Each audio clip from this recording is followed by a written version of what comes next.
All right, everybody, Chris Michaelek back here with another video. And last time I gave you my number one thing that every organization needs to do. And if you haven't watched that video, go down, check the description. There's going to be a link there. And that's the number one thing you got to do in your organization to really improve cybersecurity. And spoiler alert, it's actually free. So definitely go and watch that video if you haven't already.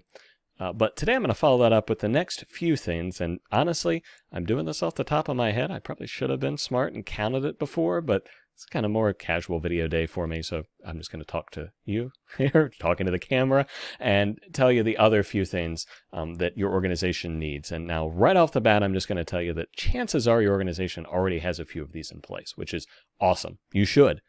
In fact, if you don't, all the more reason to hold a meeting, do something quickly, because you need to have at least a few of these already, ideally. But we're going to talk about the absolute essentials for cybersecurity here. That, again, this is broad-based. I know if you're a smaller to mid-sized organization, you're going to need these things in some way, shape, or form. So, number one on my list here, because email has got to be the biggest attack vector. It's got to be the way that these hackers get in and successfully penetrate organizations, steal data, steal passwords. Email is number one. I mean, you know how ubiquitous email is, right? So this is why they target it. And it's easy for them. It's trivially easy for them to send out all these spam emails. It doesn't cost them anything. And then all they need to do is get a few people, and they've made money. They've achieved their objective. So securing email is the biggest thing. And for that, having a good spam filter in place is crucial, preferably one that also does email encryption. So then if you have to send out confidential information, you can make sure it's encrypted. But get a good, robust spam filter. Now, I'm going to share some unfortunate news with you, and that's that the spam filter is built into most of your cloud email services, Google, Microsoft Office 365, some third-party services, things like GoDaddy if you're using that still for email. They're not very good. Now, they do get better. They will block some stuff, but they're not great because their bias is still to allow most things through. Now, I've seen some improvements over the last few months, so this may change. This video may not age well, and if so, I'll update it. But right now, as it stands here in 2021, early 2021, I can't recommend those. They're an absolute worst case. You know, they're going to block the absolute worst of the worst, the most obvious. But you need something great. Now, in terms of what I've used and enjoyed has been Proofpoint. That's one of my go-tos.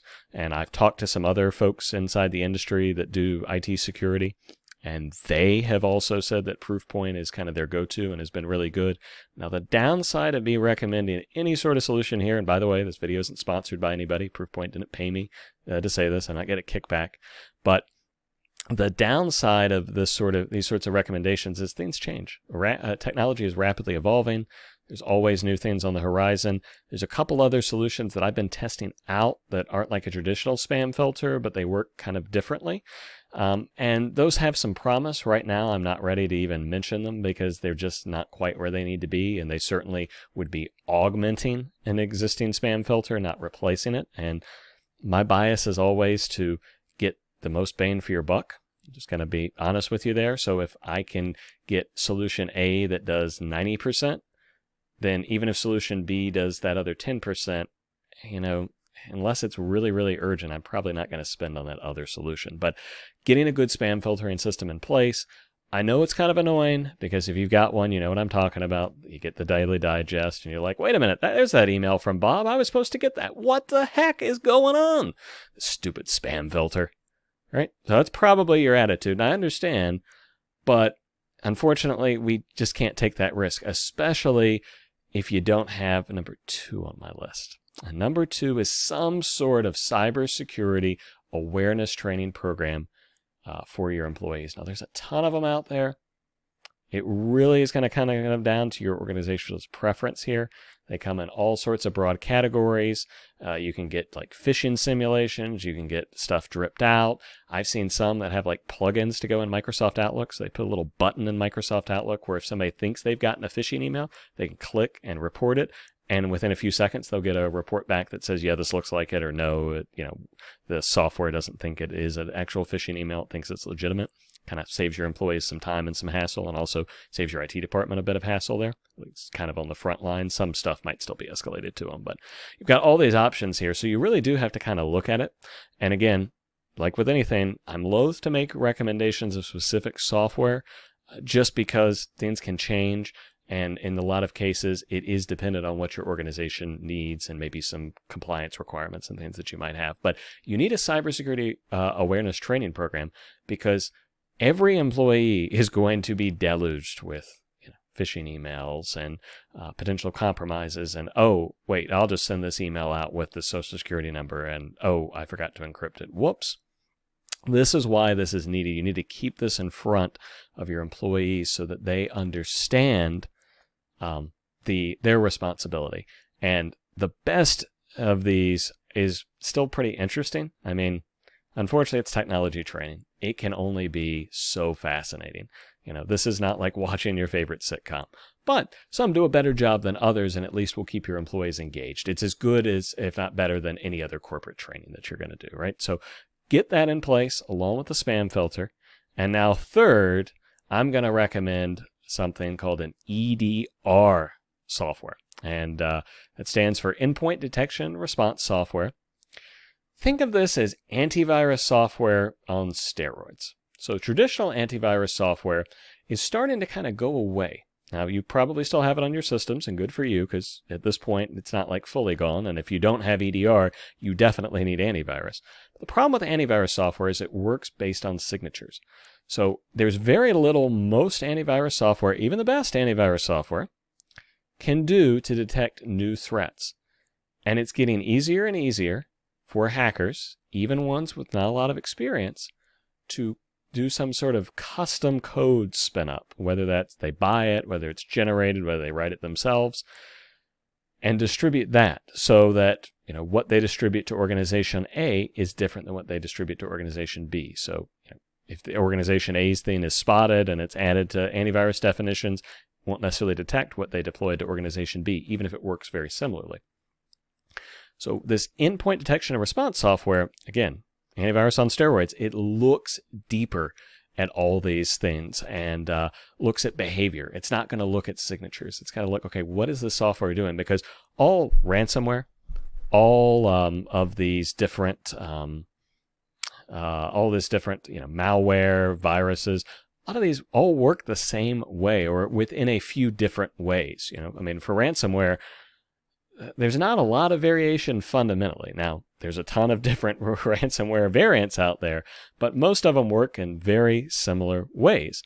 So this endpoint detection and response software is able to look at behavior and say, whoa, I got to shut that down. And the best software here will actually enable you to roll back, enable you to isolate a machine so it doesn't affect other things on the network, give your IT team time to clean it up. There's all sorts of things that it can do that, again, there's no way traditional antivirus software is going to do. So we're recommending, organizations, especially if budgets are tight, just get some EDR software. Get your two-factor set up. I recommended that in the previous video. Get your spam filter. Get a good spam filter in place. Get it set up properly. And to make sure that you have that cybersecurity awareness training. Those are the pillars. There's all sorts of other things we can layer on and that may be needed depending on if you've got more remote workers, depending on your particular compliance needs, the type of information you're dealing with. All those sorts of things may require additional things. But I'm going to be honest, that list of 4, so there are 3 new ones I introduced here, and then the two-factor, multi-factor that I mentioned in the previous video, that right there will keep most small and medium organizations pretty well set. And honestly, it's not a lot of money. Now, these are all per device or per user charges in cases, so it does add up with your head count, but we're not talking, hundreds of dollars per employee per month. We're not even talking, necessarily much over tens of dollars per employee per month to add these. And with the cost-benefit analysis, I know I mentioned it before, but what is production going to be, production being shut down for a week or 2 weeks look like? Maybe customer records you're never going to get back, proprietary confidential information that's been stolen. You're going to have to notify all your customers and your employees that, hey, we've suffered a breach here. All those things add up, and any one of them can be crippling to an organization and send it to kind of an extinction level event. So now's the time. These threats are not going away. They're not getting any better. So you definitely want to do something about that as soon as you possibly can. So those are my tips there. Those 4 things, let me recap them for you again. So the one I mentioned in the other video, and I'll link that down in the description below if you haven't watched it yet. 2-factor and multi-factor authentication on everything you can possibly enable it on. Really, really good. A good spam filter solution. So not what came with your email service in most cases, but some sort of third-party tool there that can link in and do a good job. Cybersecurity awareness training for your entire staff. I've had questions from people before, well, could we do it for a month and then not pay for it again for a year? No, because the point is of repetition, and you need it for everybody because it's always going to be that weakest link that is your problem. And so with the cybersecurity awareness training, you can help protect that. And then, of course, that endpoint detection and response software. Again, if your budget's tight, have it to replace your antivirus software, but that's what you want. Because that's the thing that's going to help block this stuff from ever getting on your system, neutralize it pretty much right away if it does, before it causes any significant damage, before it triggers anything that you're going to have to be triggered with the breach notification rules in your state, country, what have you. Those 4 things are just critical for any modern organization to have. Now, there's, again, tons of other things that we'll talk about in the future videos. That's not the be-all, end-all, but if I'm looking at it, an absolute bare-bones cybersecurity budget, that's where I'm putting my money. That's where I'm putting my money right away. Well, guys, Chris Michalek here. I'm signing off in this video. I'll be back with another one. Don't forget, if you've got a question, got something you want to see covered in a video, put it down in the comments below. I do check those. I will try to answer those to the best of my ability to help out where I can. And don't forget to like and subscribe if you enjoyed the video. Hit the bell icon and click all, because then you're going to be notified the next time I do a video. And I actually have a very interesting one coming up soon on a recent hack, so we'll be looking for that. But guys, I appreciate you watching. Thank you so much. And again, I'll be back with another video before you know it. Take care.